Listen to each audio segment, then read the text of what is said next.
Você já entendeu o que Deus está fazendo na sua vida? Se você entendeu, eu creio que você deve ser muito feliz nisso. O Senhor Jesus realmente está trazendo para nós uma nova criação, é algo extraordinário.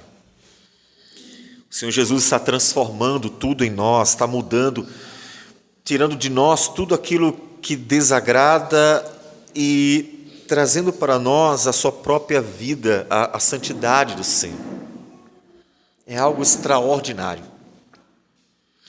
E é importante entendermos porque o cristianismo vai muito além de uma instituição. O cristianismo é muito mais do que prédios onde pessoas se reúnem semanalmente. O cristianismo é Cristo e o que Cristo está operando dentro daqueles que são cristãos é exatamente a nova vida. Por isso que Jesus se parece muito mais com uma pessoa que hoje estaria de camisa comum, calça comum, e simplesmente ensinando no dia a dia as pessoas nos lugares mais simples possíveis, do que com alguém de paletó e gravata, que formalmente utiliza estruturas, prédios e momentos formais. Porque o que ele trouxe para nós não foi a institucionalização de uma religião, o que ele trouxe para nós foi nova vida. E o propósito dele realmente é salvar vidas. E a igreja precisa entender isso. Por que a igreja precisa entender isso? Porque ela precisa entender que ela é o ambiente da graça, o ambiente da salvação. A igreja, claro, que não salva ninguém, no sentido de que não está em nós o poder, mas a igreja é o ambiente onde Deus manifesta graciosamente o seu poder, para onde Deus atrai a igreja dele, e aí eu não me refiro especificamente a denominações, mas a igreja de Cristo, espalhada no mundo inteiro, pessoas que ele atrai pela graça para uma nova vida. E a igreja, entendendo isso, ela estará sendo um instrumento de Deus para o trabalhar diário na sua vida. E se você entendeu isso, você também será um consciente instrumento de Deus. Se você não entendeu, ainda assim Deus pode usar você. Afinal das contas, se você pegar a Bíblia inteira, vai ver que Deus usou até pagãos, pessoas que não faziam ideia de quem era Deus, como Ciro, como Nabucodonosor, e foram instrumentos, inclusive, dentro da obra que Deus estava realizando no povo dele. Então, Deus pode usar qualquer um. Deus pode usar e está usando muitas vidas na sua vida para trabalhar você, inclusive aquelas que tiram a sua paciência, para que você tenha paciência. E é por isso que tantas vezes já disse, filhos muitas vezes são mais instrumentos de Deus para trabalhar a vida dos pais, do que os pais imaginam, e talvez até do que sejam para os seus próprios filhos muitas vezes. Porque Deus está fazendo algo, Ele não parou. A obra de Deus na sua vida não é aquele momento em que você ora porque está doente, Deus cura e você diz, Deus fez uma obra na minha vida porque Ele me curou. Não é aquele momento em que você está passando por uma necessidade qualquer, você ora ao Senhor e Deus providencia, aí você diz, Deus agiu em meu favor e me ajudou nessa necessidade. E assim, seja qual for a questão, o problema que apareça, quando você ora e Deus opera, você vê o agir de Deus, mas a obra de Deus na sua vida, na nossa vida, na vida do povo dele, é muito maior. Deus está todos os dias, você já pensou nisso? Pense, do seu acordar ao seu dormir, todos os dias, pela madrugada Ele cuida de você, mas todos os dias Ele está presente na vida de seu povo, e todos os dias Ele está realizando a boa vontade dEle, trabalhando o seu viver. Quando você está no trabalho e precisa desenvolver a santidade do Senhor na responsabilidade, na compreensão, na paciência, no fazer por amor ao Senhor e não apenas por avareza ou por interesses outros, por pecados, portanto, e assim por diante. Deus trabalhando a sua vida o tempo inteiro. Essa é a verdadeira religião.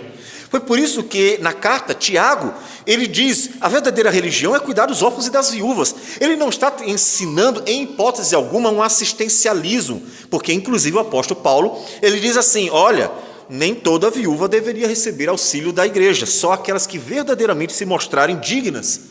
Então não era apenas um assistencialismo, mas ele está mostrando que a verdadeira religião, o verdadeiro cristianismo, é Deus operando em nós. Por isso a carta de Tiago é muito prática. E você precisa entender isso. Para que o cristianismo para você não seja apenas isso. Para que o seu cristianismo não se resuma em domingo, domingo, domingo, domingo e domingo. O domingo é o primeiro dia de uma semana em que Deus fortalece, motiva, encoraja, conforta, exorta, fala ao seu coração, fortalece na comunhão com os irmãos, abençoa e alimenta pela ceia do Senhor. É o dia em que Deus opera na tua vida junto à igreja, manifestando sua graça, porque Ele está presente de forma real, para você viver a graça de Deus todos os dias, para você trabalhar da graça de Deus e para que o teu trabalho também seja um instrumento para o trabalhar de Deus na sua vida. Porque a obra de Deus é extraordinária na vida de seu povo. E nós estamos fazendo a exposição dos evangelhos, vocês devem lembrar. Hoje nós vamos ver um bloco grande, mas não vamos detalhar, não vamos ler o texto todo, nós vamos ver uma leitura panorâmica, até porque em outros momentos no passado já fizemos a exposição detalhada desse texto. Então não vamos repetir isso. Mas como nós estamos vendo os evangelhos, os 4 evangelhos, nós não vamos deixar de lado o texto de Mateus, capítulo 5 a 7. Portanto, esses 3 capítulos, 5, 6 e 7, que são o Sermão do Monte, como é conhecido, um texto em que Jesus está pregando, e a sua pregação é extraordinária e muito importante para a nossa vida, porque a pregação de Cristo tem, podemos dizer que como tema, a verdadeira religião. E nós vamos então ver o que Cristo quer nos ensinar no seu sermão, na palavra dele. Eu vou ler apenas o primeiro versículo, primeiro e segundo versículo. Os irmãos acompanham então a leitura que diz assim: Vendo Jesus as multidões, subiu ao monte e, como se assentasse, aproximaram-se os seus discípulos e ele passou a ensiná-los, dizendo: Senhor Deus amado, não há nada na vida melhor do que conhecer a Ti e ser alvo do Teu amor imutável, de Tua graça que dura para sempre, do Teu agir, Teu operar que está presente a cada dia. Eu peço que o Senhor, pelo poder do Teu Espírito e da Tua palavra, quebrante corações, opere e nos ensine a verdade que é a Tua palavra e nos ajude pela graça a aplicar a nosso viver para que nós sejamos instrumentos do Senhor no dia a dia, para que nos alegremos em Ti por todos os nossos dias. Que o Senhor receba a nossa oração e nos abençoe. Fala conosco, é o que nós Te pedimos. Em nome do Senhor Jesus. Amém, Senhor. Amém. Pois bem, é importante nós considerarmos o que é que Jesus encontra. Jesus nasce, vive entre os judeus, ali inclusive ele estuda a Escritura, ele conhece todo o contexto em que ele está inserido, e então, no momento certo, 30 anos de idade, ele começa o seu ministério, pregar a palavra do Senhor, além de realizar os sinais. O Senhor Jesus sabia onde estava inserido. Ele conhecia, de 30 anos, ele conhecia bem o seu povo, ele conhecia bem a religião. Seria como você hoje, que tem 30 anos, ou eu, quase 44, conhecer bem a nossa realidade, saber bem o que é o cristianismo de hoje, saber exatamente com o que nós estamos lidando. Ele sabia. E uma das coisas que o Senhor Jesus viu de fato foi uma religião que era aparente e vazia. Dois problemas seríssimos. Como é que a gente sabe que Jesus tinha essa visão da religiosidade de seus dias, preocupada com a aparência e vazia? Apesar de ter, sim, tinha os ritos, tinha os sacrifícios, portanto, tinha tudo aquilo que a lei de Moisés havia ensinado, pelo menos como um todo. E, no entanto, o coração do povo estava vazio. Como disse, sabemos, porque em Mateus 23, o Senhor Jesus diz o seguinte, Mateus 23: Então falou Jesus às multidões e aos seus discípulos: Na cadeira de Moisés se assentaram os escribas e os fariseus. Fazei e guardai, pois tudo quanto eles vos disserem. Porém não os imiteis nas suas obras, porque dizem e não fazem. Atam fardos pesados e difíceis de carregar, e os põem sobre os ombros dos homens. Entretanto, eles mesmos nem com o dedo querem movê-los.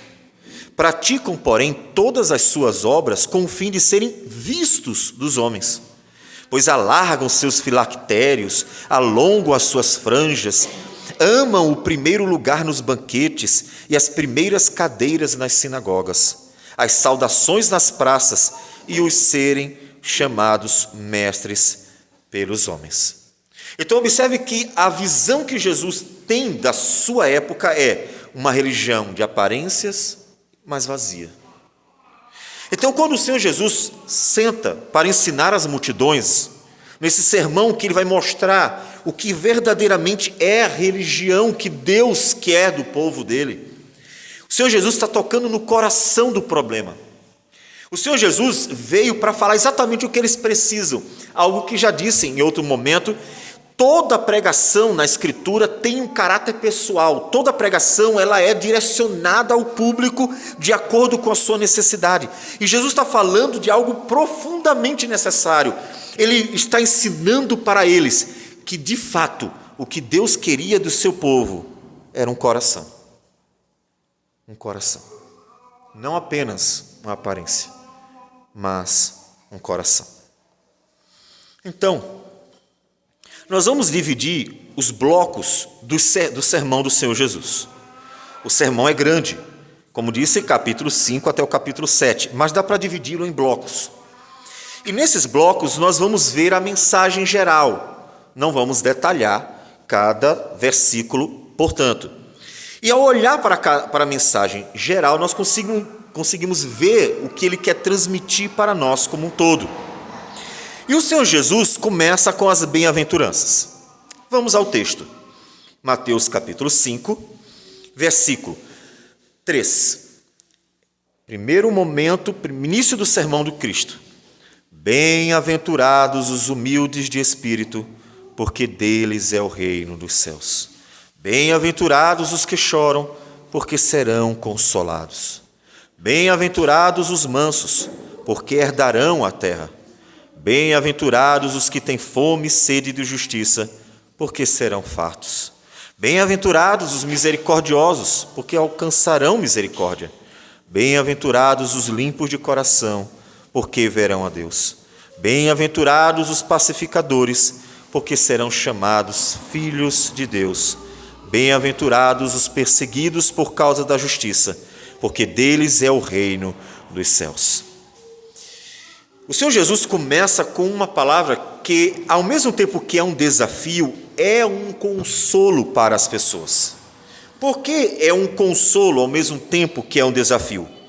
Porque essa multidão é uma multidão de pessoas simples. Não estão aqui os ricos, os poderosos, os grandes, como o Senhor Jesus mesmo vai nos falar em Lucas capítulo 7, versículo 25.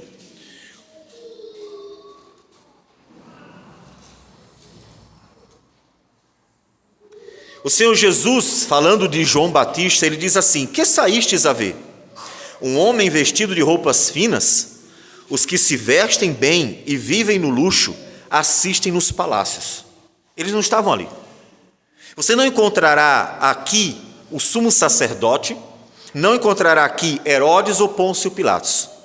Você encontra ao redor de Cristo uma multidão de pessoas comuns. Um ou outro que, tendo mais posse, acompanhou o ministério do Senhor Jesus, como José de Arimateia, foram raros.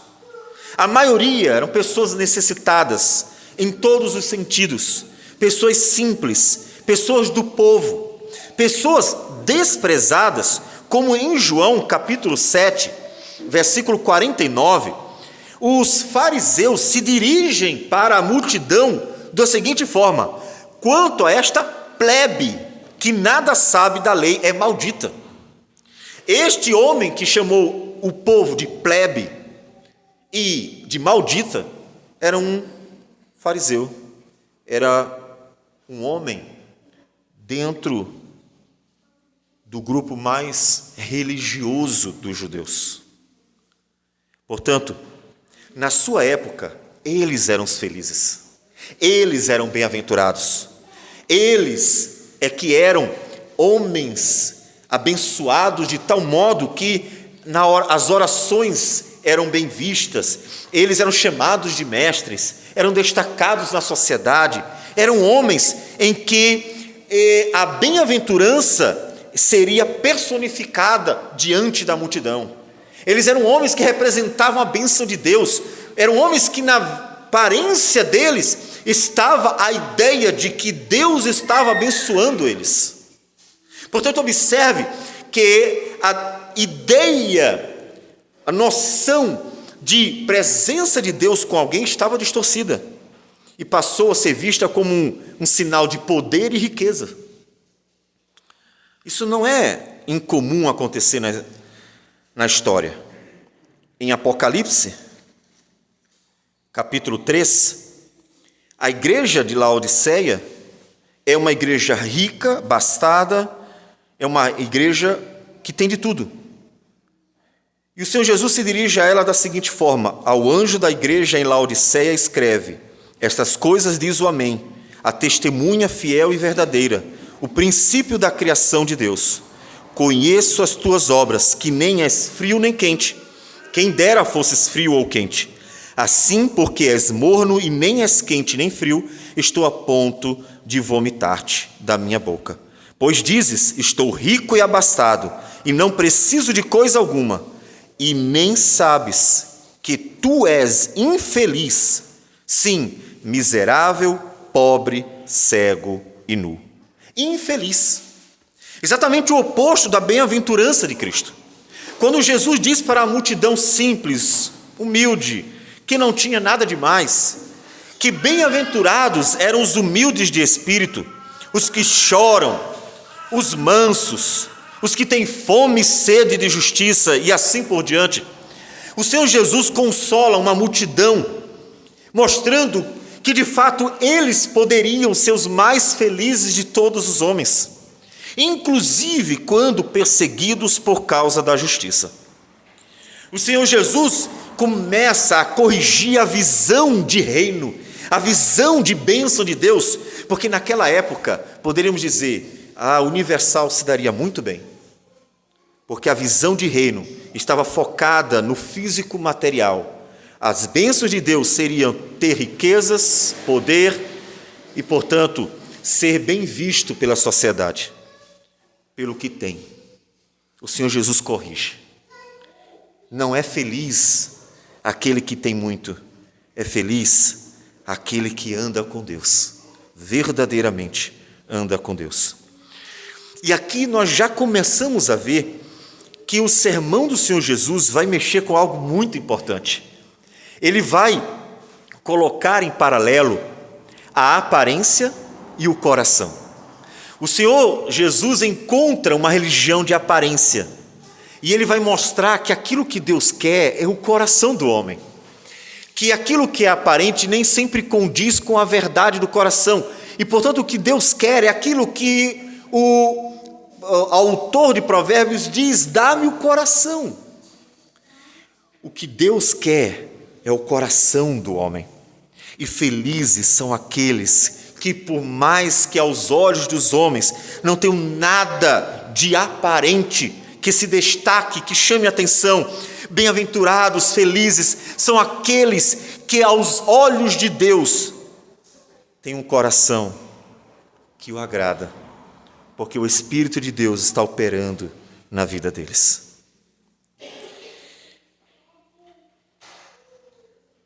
Então o Senhor Jesus, versículo 17, diz o seguinte: o sermão continua. Ele tem um tema, o assunto geral, de fato, é a vida no reino de Deus, ou a verdadeira religião, ou seja, o assunto é o que realmente Deus tem para o seu povo, ele realmente está trazendo para o seu povo, quer de seu povo, e ele vai continuar até o capítulo 7. Versículo 17, ele agora coloca ele no centro. Podemos dizer que aquilo que nós vimos aqui no início, os versículos de 1 a 16, pode ser chamado até de introdução do sermão de Jesus. Nesse momento, agora, ele vai chamar a atenção para ele mesmo. Ele não está falando mais dos outros, ele está falando dele. Porque essas bem-aventuranças, essa felicidade, essas bênçãos, o viver para a glória de Deus só seria possível por causa dele. Ele está trazendo o reino de Deus, ele é a causa do reino de Deus, e somente por meio dele se estabeleceria entre os homens. Então, no versículo 17, ele diz o seguinte: não penseis que vim revogar a lei ou os profetas. Não vim para revogar, vim para cumprir. O que eu estou trazendo para vocês não é a quebra da lei. Eu não estou distorcendo as coisas. A felicidade daqueles que andam com Deus é real. E foi isso que Deus ensinou na sua palavra. O que ele vai mostrar a partir de então é o coração da lei do Senhor. Ele vai mostrar como de fato o que Deus desde o princípio ensinou ao seu povo não foi a aparência de uma religião preocupada apenas com os ritos que Deus ordenara com propósitos específicos, apontar para Cristo Jesus. O que Deus sempre quis e tem para o seu povo é uma nova vida. E essa nova vida é o coração da lei. Portanto, o que o Senhor Jesus veio trazer não foi a quebra dela, mas o cumprimento, e pelo cumprimento que só Ele poderia satisfazer, trazer uma nova vida. Porque no versículo 20 ele diz: porque vos digo que se a vossa justiça não excederem muito a dos escribas e fariseus, jamais entrareis no reino dos céus. Vocês pensam que estão praticando a lei quando vocês vivem apenas a superficialidade da leitura dos mandamentos, mas a justiça que deve satisfazer a de Deus é muito mais profunda. Por isso que o legalismo jamais levará o homem a Deus, porque ele só consegue ver superficialmente.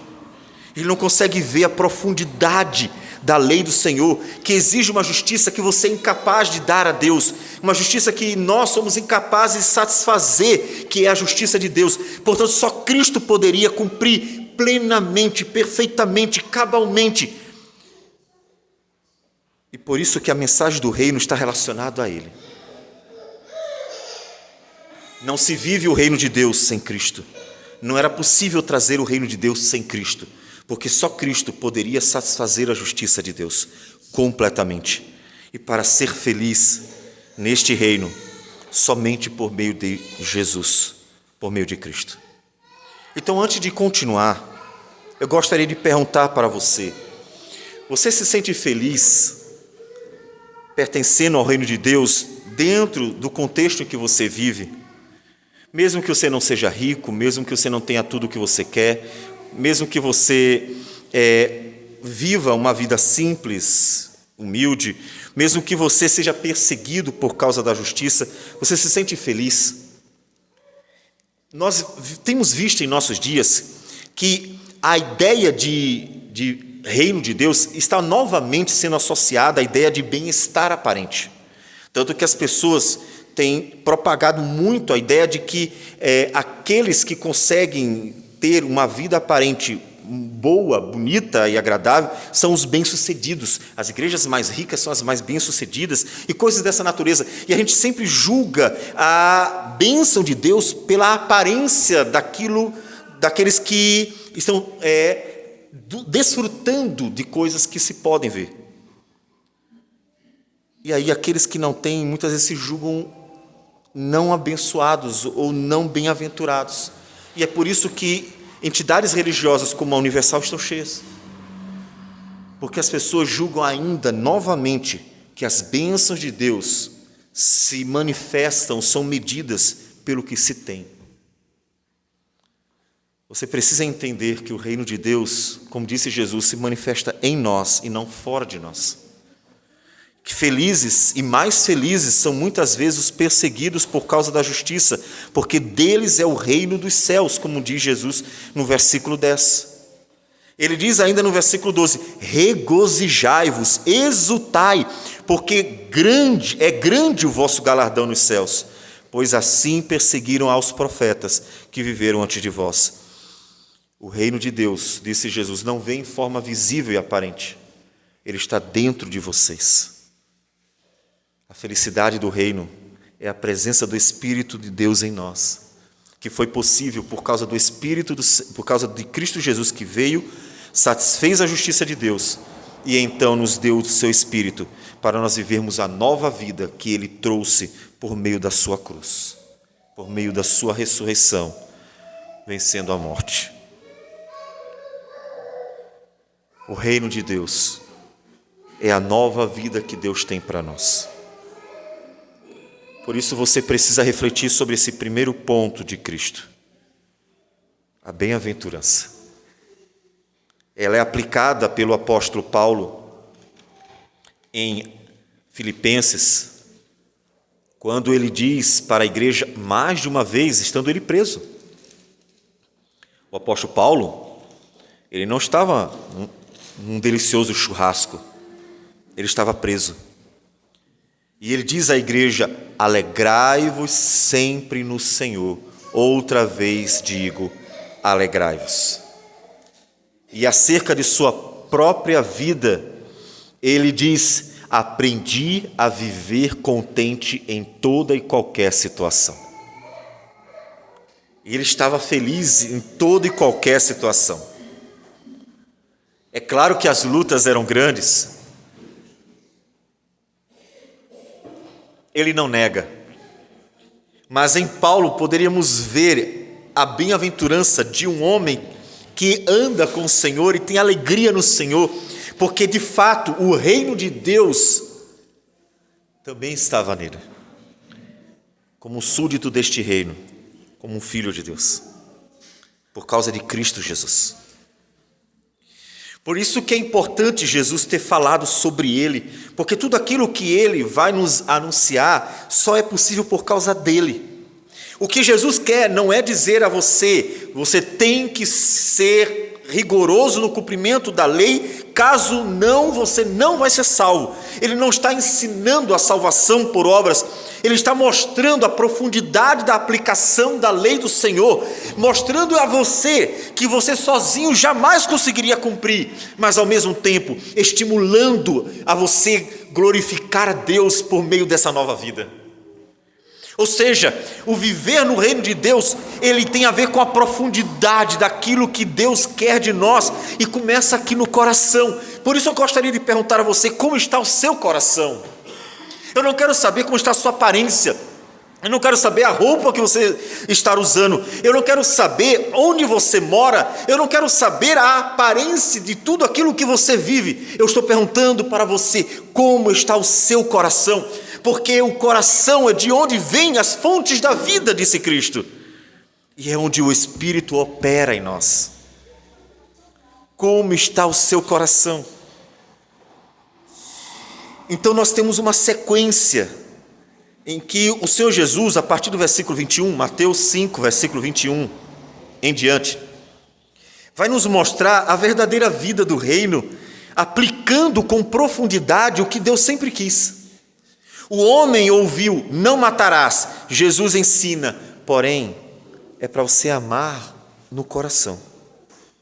E assim, do versículo 21 até o versículo 48, o Senhor Jesus aplica a profundidade da lei. Veja, ele não está negando a lei. Olha, não se preocupe mais, não tem mais importância nada. Ele está aplicando a lei. Ele está mostrando a profundidade dela. Aquele que veio cumprir a lei para satisfazer a justiça de Deus, que você é incapaz, que eu sou incapaz, porque a justiça de Deus é plena, é perfeita. Ele está nos ensinando a viver para a glória de Deus. Sabe quando você está no trabalho e você vê que o chefe saiu, e aí você se puxa, ou melhor, que o chefe saiu, você relaxa, e aí o chefe volta e você se puxa. Aquele momento em que você age à vista de alguém. Se o chefe está, você se puxa. Se o chefe não está, você descansa um pouco. O Senhor Jesus está mostrando que a aplicação da lei é exatamente a correção disso. Porque o que Deus quer de você é que você o ame. Você já pensou nisso de fato? Tudo que Deus quer de você é que você o ame. Ele sabe que você é um pecador. Ele sabe que você vai errar muitas vezes, porque você é tendente ao erro. Você vai tropeçar. Muitas vezes, como disse o apóstolo Paulo, o bem que quero fazer não faço, o mal que não quero, esse eu faço. E o homem, ser humano como um todo, vive uma crise existencial, por causa que ele é a imagem de Deus, mas ao mesmo tempo contaminado com o pecado. Deus sabe, tanto que quando aquela mulher samaritana que nós já vimos, esteve com Cristo, Cristo contou a vida dela, e o Senhor Jesus, portanto, sabia de tudo isso, mas o que Ele tem para você, o que Ele está oferecendo graciosamente, ao chamar a nova vida, ao chamar ao reino de Deus, Ele está chamando você, e tem para você uma mudança de coração. Por isso que o pedido na Escritura é: dá-me, filho meu, o teu coração. Ele não quer a tua aparência, Ele quer o teu coração. Ele não quer que você esteja aqui apenas, Ele quer o teu coração. Ele quer o teu coração.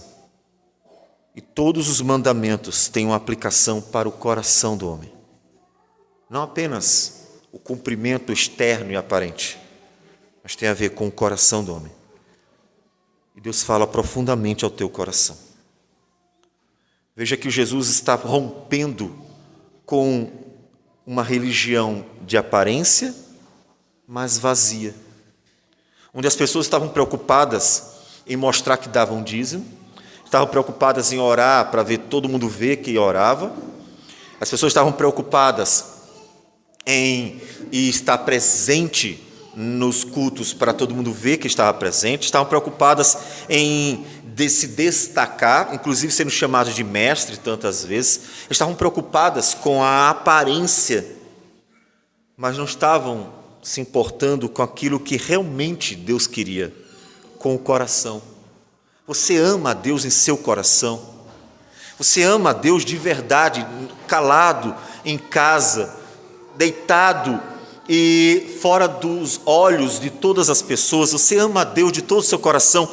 Quando você sai para trabalhar e tem apenas consigo os seus pensamentos, você ama a Deus de todo o seu coração, em todo o seu íntimo, mesmo que ninguém saiba o que se passa dentro de você, é ali que você ama a Deus de todo o seu coração.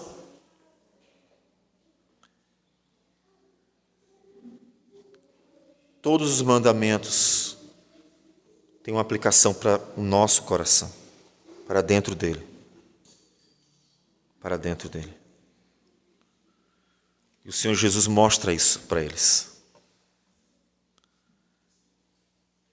A multidão está sendo chamada a amar a Deus.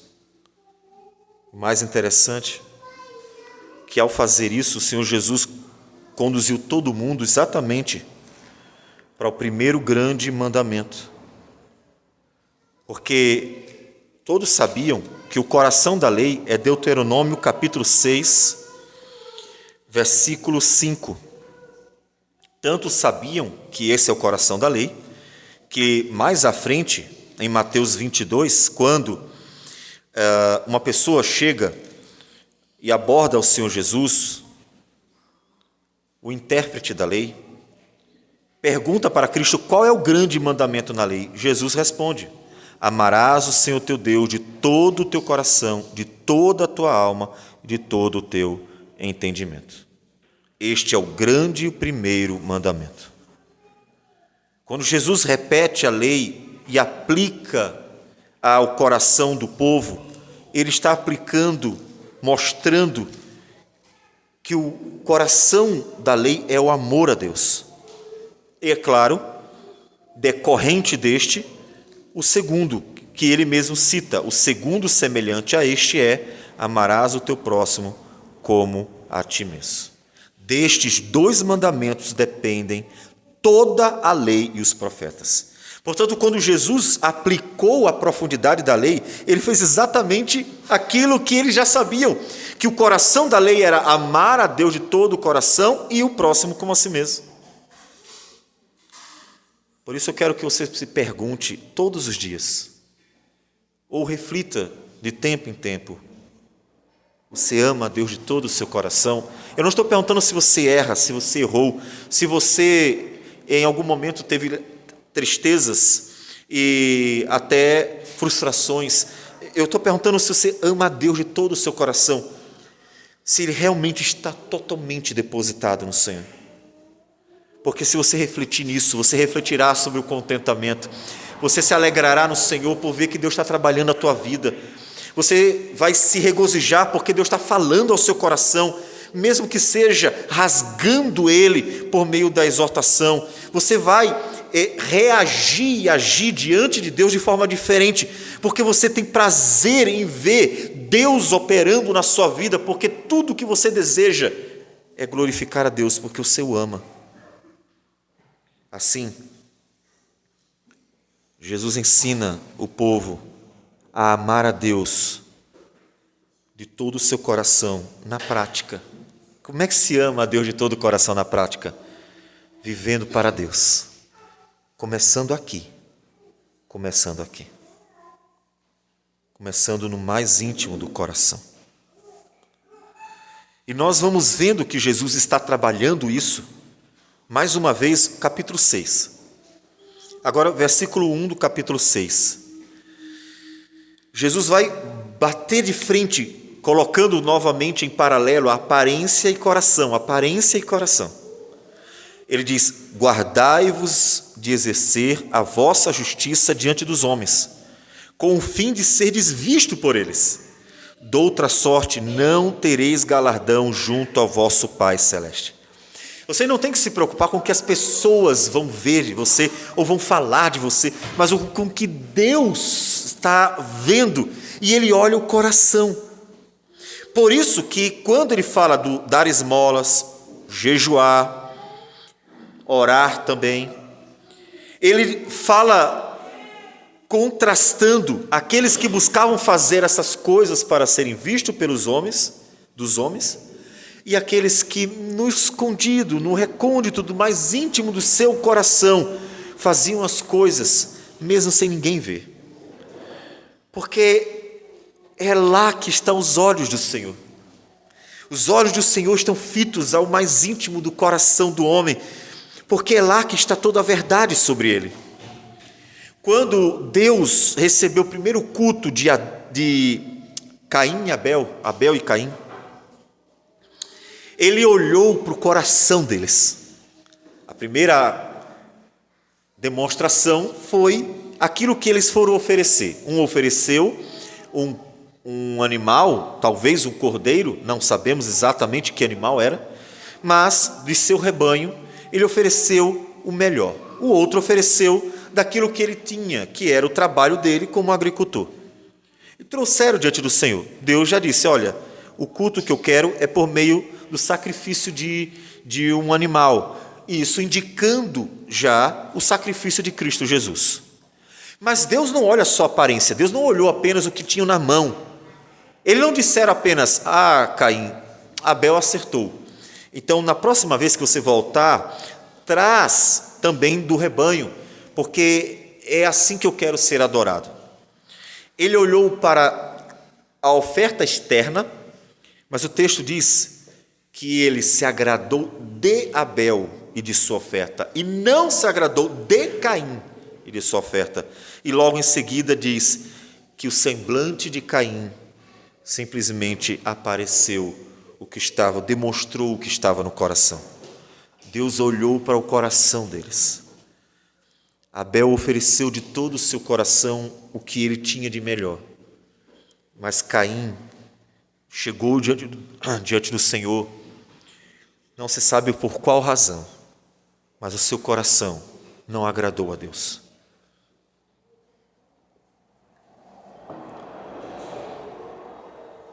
O primeiro lugar para onde Deus olha na sua vida é o seu coração. O primeiro lugar para onde Deus olha na sua vida é o seu coração. E Jesus quer que aquela multidão se preocupe com isso, com o coração. Como está o seu coração? E aí, passando um pouco mais adiante, porque, como disse, nós vamos focar numa leitura panorâmica do sermão de Cristo, o Senhor Jesus vai mexer mais profundamente com o dia a dia da multidão. Porque ela vai tocar numa coisa que provavelmente você vai dizer assim, pastor, mexeu comigo também, a confiança em Deus. A relação com Deus tem que ser uma confiança de verdade, não apenas aparente. Muitas vezes nós afirmamos para as pessoas que confiamos em Deus. E nós dizemos a elas que elas também precisam confiar em Deus. Aí aparece um problema monumental. E então você se abala, você simplesmente começa a perder o alicerce. E naquele momento a sua confiança parece não estar tão bem firmada, a ponto de você duvidar o que será. O Senhor Jesus mexe com a multidão assim também. Quando ele começa a dizer para ela, não acumuleis para vós outros tesouros sobre a terra, onde a traça e a ferrugem corrói, e onde ladrões escavam e roubam, ele não está dizendo para elas, joguem tudo fora e não tenham mais nada. Ele não está ensinando a simplesmente a abandonar uma vida cotidiana, normal, em que as necessidades são reais. Ele está mostrando aquilo que está no coração delas. Observe, Jesus não está ensinando algo aparente, Jesus está preocupado com o coração. Portanto, a questão aqui é, porque onde está o teu tesouro, aí estará o teu coração. O versículo 21 é fundamental. Ele está tocando no coração. O que vocês amam mesmo? Onde está a confiança de vocês? Lembre-se das vezes em que eu disse, irmãos, cuidado com a idolatria do Estado. Se você acha que a única forma de ter um emprego estável está na mão do governo, então o teu Deus é o governo. Não é proibido fazer um concurso público, mas a motivação que te leva ao concurso público pode ser uma expressão de idolatria, porque significa que você não confia que Deus é poderoso para te sustentar como comerciante, como empresário, como alguém que trabalha numa empresa qualquer, como funcionário, portanto, como um autônomo nas mais diversas áreas em que são possíveis na sociedade. Se você acha que não é possível ter um sustento por toda a vida, pelas mais variadas formas de trabalho, então você está me dizendo que o seu Deus é o Estado. Jesus está tocando no coração deles. Vocês confiam em Deus mesmo? Vocês confiam de fato? Observe, Jesus diz, não andeis ansiosos pela vossa vida, quanto ao que haveis de comer e beber, nem pelo vosso corpo, quanto ao que haveis de vestir. Vocês estão sempre preocupados, vocês estão sempre ansiosos, vocês estão sempre desesperados atrás do pão de cada dia. Vocês acham que Deus não conhece as suas necessidades? E aí o Senhor Jesus, ainda em Mateus capítulo 6, ele diz, portanto, versículo 31, não vos inquieteis dizendo, que comeremos, que beberemos, ou com que nos vestiremos? Porque os gentios é que procuram todas estas coisas. Ah, só os gentios comem? Só os gentios bebem? Só os gentios têm roupa? Não. Só os gentios se desesperam como se tudo dependesse deles. Só os gentios acham que não tem ninguém cuidando deles. Só aqueles que não creem no Deus de Israel é que vivem como se a vida estivesse nas mãos deles, como se o controle da vida estivesse nas mãos deles. Portanto, o desespero por todas essas coisas. Todavia, ele diz, pois vosso Pai, olhe como ele trata Deus na relação com o seu povo, Pai. Como ele disse anteriormente, se vós que sois maus sabeis dar coisas boas aos vossos filhos, quanto mais vosso Pai não dará os bênçãos aos seus. Vosso Pai Celeste sabe que necessitais de todas elas. Ele não disse, esquece, você vai viver de gotas de orvalho. Ele disse, confie em Deus de todo o seu coração. Então, busque em primeiro lugar o seu reino e a sua justiça, e todas estas coisas vos serão acrescentadas. O que é buscar o reino de Deus e toda a sua justiça? É vir apenas para o culto? Não! É andar com Deus, é amar a Deus, é pensar em Deus, é meditar na palavra de Deus, é, portanto, conversar com Deus, e é buscar viver para a glória de Deus, de tal modo que a justiça de Deus se manifeste na tua vida. Jesus está pregando para o coração da multidão. Jesus está pregando para o coração, porque ele sabia que a religião daqueles dias era aparente, mas era vazia. E tudo o que Deus quer de seu povo é o coração. E confiar em Deus não é algo aparente, não. Você pode me dizer hoje que confia em Deus e amanhã, quando vier um problema maior do que você consegue resolver, porque problemas que você resolve, tranquilo. Apareceu um problema, pastor, mas eu resolvi essa semana. Ah, apareceu uma doença, mas eu tomei o remédio e fiquei curado. Apareceu uma despesa extra, um gasto financeiro extra, mas eu tirei da poupança e resolvi. Você não precisa, aparentemente, de Deus para isso. Você está no controle de tudo. Mas eu quero ver quando vier o problema e que nada nem ninguém resolverá por você ou para você. Aí naquele momento você terá um desafio. Continuar confiando no Senhor. Sabendo que Deus é Pai e ama seu povo e tem propósitos na vida de seu povo. Portanto, Jesus está tocando no coração. Lembre-se que foi Ele mesmo que em Mateus 26 estava orando ao Senhor Jesus, ou orou ao Senhor, orou a Deus. O Senhor Jesus orou a Deus no momento de mais profunda angústia que ele começou a ter, porque ele está já se preparando para a cruz.